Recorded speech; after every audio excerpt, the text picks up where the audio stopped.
आज विदुर जी बैठे कन्हैया के पास। लाला नादान है, पागल है, भोली है, एक तू या कुछ क्षमा कर दीजो, ये नहीं जानती है कुछ भी। लाला कब के आए हो?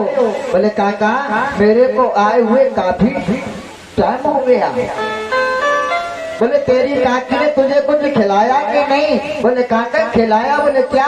बोले ये नहीं पता क्या खिलाया, लेकिन जो भी खिलाया बड़ा स्वादिष्ट था।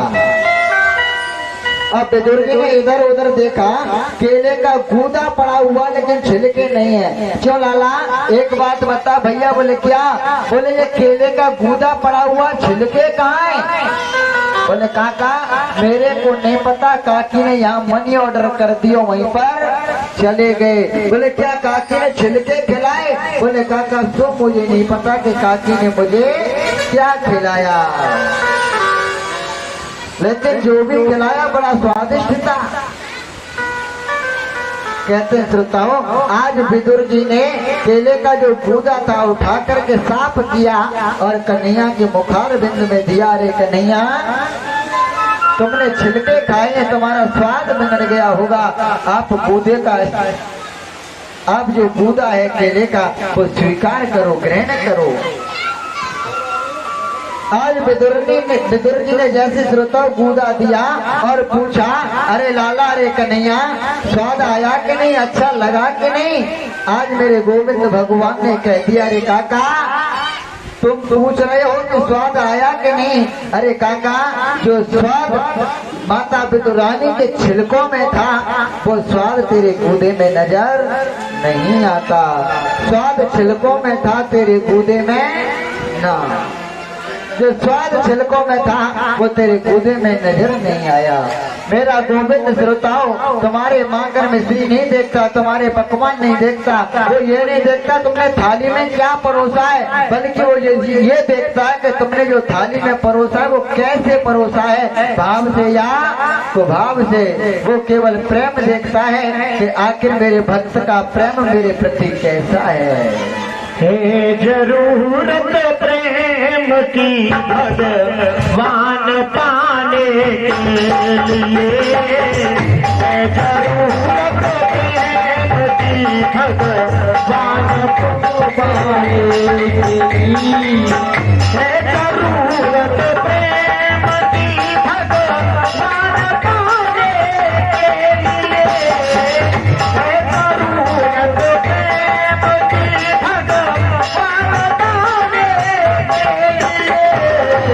प्रेम से उनको भजो, हाँ प्रेम से उनको भजो, और जाने के लिए है जरूरत प्रेम की भगवान पाने के लिए।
आ गए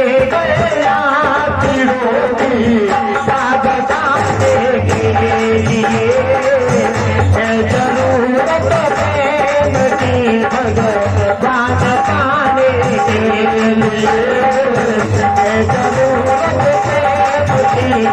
भगवान पाने के लिए भगवान पाने के लिए भगवान पाने के लिए भगवान पाने के लिए। कहते हैं श्रोता हो, भगवान ने 3 जगह बड़ा कड़वा शब्द कहा है। आज विदुर जी ने पूछा, चोरे लाला गूदे में स्वाद आया कि नहीं? कन्हैया ने कहा, काका बुरा लगे या भला लगे, लेकिन जो स्वाद विदुरानी के छिलकों में था वो तेरे गूदे में नहीं है। जिस समय भगवान राम वनवास से लौट कर के आए थे, मैया कौशल्या ने भोजन बनाए, पूछा राम कैसा लगा? आज प्रभु राम ने कह दिया, माँ जो स्वाद उस भिलनी के बेरों में था ना, वो स्वाद तेरे 56 प्रकार के व्यंजनों में कहीं नहीं है। एक बार द्वापर युग में मेरे कन्हैया लीला कर रहे थे। गोपियों के यहाँ माखन चोरी करते। गोपी ने कहा, लाला तू माखन खाना चाहता है? बोले हाँ। बोले देख लाला, मैं तुझे माखन खिलाऊंगी, लेकिन देख तू मेरा ये काम करना पड़ेगा। बोले क्या? बोले देख, जो हमारी गाय का जो गोबर है ना, वो तुझे अपने सिर पर रख करके फेंक करके आना है, और तू जितनी बार फेंक करके आएगा उतना ही मैं तुझे माखन खिलाऊंगी। आज मेरे कन्हैया गाय का गोबर डालते, झाड़ू लगाते, पोछा लगाते उस गोपी के यहाँ। आज मैया पूछती है, चोरे लाला तेरे यहाँ 9 लाख गाय है, नित्य नित्य नया माखन होता है, मैं तुझे कभी माखन के मना नहीं करती, लेकिन फिर भी तू थोड़े से माखन के लिए गोपियों के कपड़े धोता है, झाड़ू लगाता है, पोछा लगाता है, उनका गोबर डालता है, तुझे शर्म नहीं आती? वहां भी मेरे गोविंद ने कहा कि मैया जो स्वाद उन गोपियों के माखन में है ना, वो स्वाद तेरे माखन में कहीं नहीं है, क्योंकि उनका जो प्रेम है माँ वो तेरे अंदर नहीं है। तो श्रोताओं, मेरा गोविंद ये नहीं देखता कि तुम उसके सामने क्या परोस रही हो, वो केवल ये देखता है कि तुम किस भाव से उसके लिए अर्पित कर रही हो, केवल भाव देखता है। जीवन में निर्मल मन बनाओ, निर्मल मन जन सो मोय पावा, और मोय कपट चल छिद्रना भवा, राम ही केवल प्रेम प्यारा, जान ले कोई जानन हरा। परमात्मा केवल प्रेम का प्यारा, प्रेम से प्राप्त होता है प्यारे। आज सुलभा वस्त्र पहन करके आती है, विदुर और सुलभा दोनों कन्हैया के पास बैठे हुए हैं। आज मेरे गोविंद भगवान ने विदुर जी से कहा कि रे काका, अब तो तुम्हारा चौथापन आ गया, व्रत अवस्था है, अब तुम्हें संतों का सानिध्य प्राप्त करना चाहिए, सत्संग करना चाहिए। आज कहते हैं श्रोताओं, अनन्य भांति से मेरे गोविंद भगवान ने विदुर जी को उपदेश दिया। तो आज विदुर जी महाराज कुटिया को छोड़ करके, विदुरानी को छोड़ करके और संतों का सानिध्य प्राप्त करने के लिए चले जाते हैं, हस्तिनापुर को छोड़ देते हैं। हस्तिनापुर को छोड़ करके विदुर जी महाराज ब्रह्मांड घाट पर पहुंचे, जो कि रमण देती के पास में है। ब्रह्मांड घाट पर उद्धव जी से मिलना हुआ, उद्धव जी ने भी विदुर जी को ज्ञान दिया। वहां से विदुर जी महाराज मैत्रेय मुनि के आश्रम पर पहुंचे। आज मैत्रेय मुनि और विदुर दोनों का सत्संग होने लगा। आज विदुर जी महाराज मैत्रेय मुनि के पास पहुंचे हैं, तो विदुर जी महाराज ने मैत्रेय मुनि को वंदन किया, प्रणाम किया और पूछने लगे, विदुर जी मैत्रेय मुनि से कि गुरुवर मुझे आप ये बताएं कि संसार में ये जीव कैसे आया, आकर ये सृष्टि की रचना कैसे हुई, और इस सृष्टि में सभी जीव परमात्मा के अंश हैं, लेकिन फिर भी उसके अंश होते हुए भी कोई दुखी क्यों है और कोई सुखी क्यों है? सब जीव परमात्मा के हैं तो कोई राक्षस कैसे हो गया और कोई देव कैसे बन गया, ये हमें बताएं।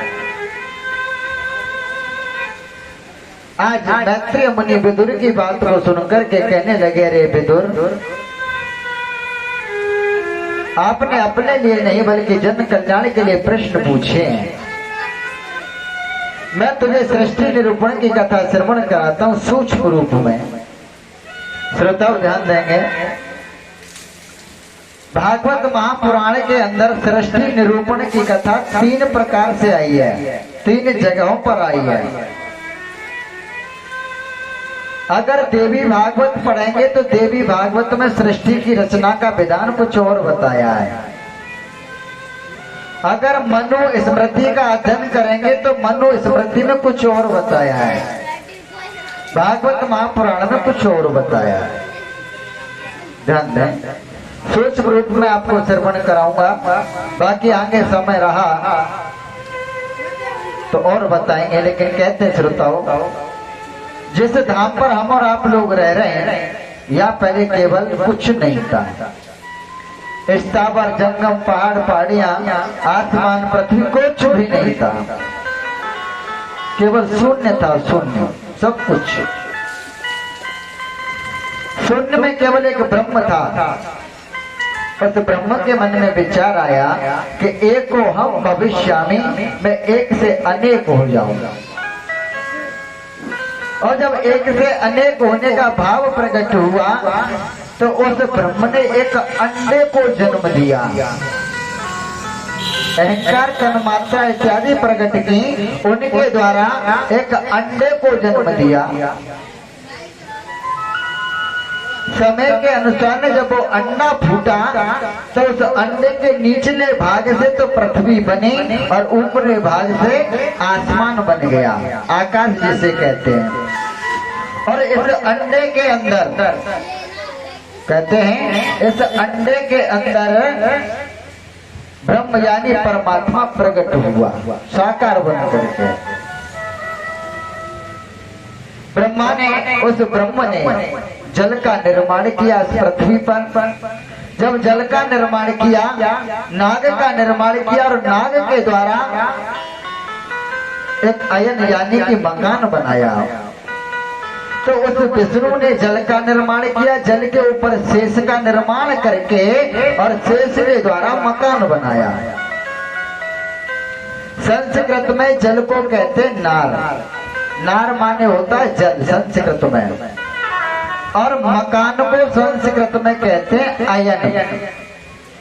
तो जल के अंदर जो मकान बनाया और उसमें निवास करने लगा वो ब्रह्म, तो उस ब्रह्म का नाम पड़ गया नारायण, यानी कि नार भी जुड़ गया और अयन भी जुड़ा, दोनों को जोड़ करके बना नारायण, नारायण बने। लेकिन फिर भी मन में विचार आया कि अभी मैं अकेला हूँ, सोच रहे हैं। तो सोचते सोचते भगवान नारायण की नाभि से कमल का पुष्प निकला और उस कमल के पुष्प पर 4 खोपड़ी वाले ब्रह्मा निकले। ब्रह्मा जी के 4 सिरे हैं, चारों दिशाओं को एक साथ देख सकते, लेकिन ब्रह्मा जी को ये दिखाई नहीं दिया कि मेरा बाप कोने में कहां से आया हूँ। पवन चलने लगी, कमल के जो पत्ते थे वो हिलने लगे, तो 2 शब्द निकले, ता और पा। जब कमल के पुष्प के पत्ते हिलने लगे, आपस में टकराने लगे, तो 2 शब्द प्रकट हुए, ता और पा, मिलाकर के हुआ तप। यानी कि उन शब्दों ने इशारा किया कि ब्रह्मा यदि तप करेगा तो तप का उल्टा करेंगे तो क्या होगा, पत। और पत माने होता है किनारा, मंजिल। इशारा किया उस कमल के पुष्प ने, अरे ब्रह्मा तप करेगा तो पत मिलेगा, यानी मंजिल मिलेगी। जो तू सोच रहा है कि तेरा बाप कौन है, कहाँ से आया है, क्या करना है, ये तुझे जब ही मालूम होगा। तो आज ब्रह्मा जी ने तपस्या की है, श्रोता हो, तो आज नारायण भगवान ब्रह्मा जी के सन्मुख प्रकट हुए हैं और कहा कि हे ब्रह्मा, आप सृष्टि का सृजन करो, संतान पैदा करो। तो कहते हैं श्रोताओं, आज ब्रह्मा जी संतान पैदा करने लगे हैं। 10 मानस पुत्रों को जन्म दिया, सभी ने मना किया हम शादी नहीं करेंगे। लेकिन श्रोताओं, देवी भागवत में कुछ और ही मिलता है। देवी भागवत में ऐसा लेख मिलता है कि सबसे पहले केवल आदि शक्ति थी। आदि शक्ति के हाथ में 4 प्रकार के फोड़े थे, फोड़े समान धब्बे थे हाथ में। तो आदि शक्ति ने पहला फोड़ा जो फोड़ा था उसमें बताते शंकर जी निकले। शंकर जी से कहा मेरे साथ में शादी कर लो, तो शंकर जी ने मना कर दिया, तो आदि शक्ति ने जला करके नष्ट कर दिया। उसके बाद में दूसरा फोड़ा फोड़ा जिसमें विष्णु निकले। विष्णु से कहा तुम मेरे साथ में शादी करो, तो विष्णु ने भी मना किया, तो उसको भी जला दिया। उसके बाद में ब्रह्मा निकले। ब्रह्मा से कहा तुम मेरे साथ में शादी कर लो, तो ब्रह्मा जी ने भी मना किया, उसको भी जला करके नष्ट कर दिया। और सबसे अंतिम चरण में जब चौथा फोड़ा फोड़ा, तो उसमें आदि गणेश भगवान निकले। कौन निकले? आदि गणेश। हमारे हिंदू सनातन धर्म में 2 गणेशों की पूजा होती है। एक तो गणेश है पार्वती का पुत्र गणेश, और एक है आदि गणेश। 2 गणेश हैं प्यारे। जो लक्ष्मी गणेश की पूजा होती है, जो लक्ष्मी गणेश की पूजा होती है, वो है आदि गणेश।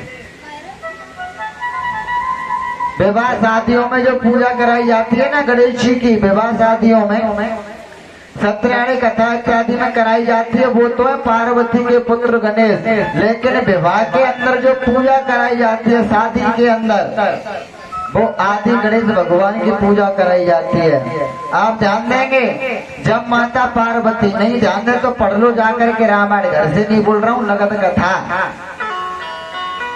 भगवान शिव और माँ पार्वती की जब शादी हुई है, तो तुलसीदास बाबा ने बताया है कि भगवान शंकर ने गणेश की पूजा की है। अब एक बात बताओ, जब भगवान शंकर और पार्वती की शादी हुई और गणेश की पूजा कर रहे हैं, जबकि गणेश की उत्पत्ति तो तब हुई पार्वती और शिव के विवाह के बाद, पहले कहाँ से हुई? पहले इसलिए हुई थी कि हमारे यहाँ पर आदि गणेश की पूजा अनादिकाल से चली आ रही है। 2 गणेशों की पूजा होती है, एक पार्वती का पुत्र गणेश और दूसरा है आदि गणेश श्री हरि। तो कहते हैं श्रोताओं, जब आदि गणेश प्रकट हुए, आदि गणेश से कहा तुम मेरे साथ में शादी कर लो। आदि गणेश ने कहा माँ शादी तो कर लूंगा, लेकिन आप मुझे पहले 2 वचन दो। बोले ठीक है मांग लो, क्या मांग रहे हो?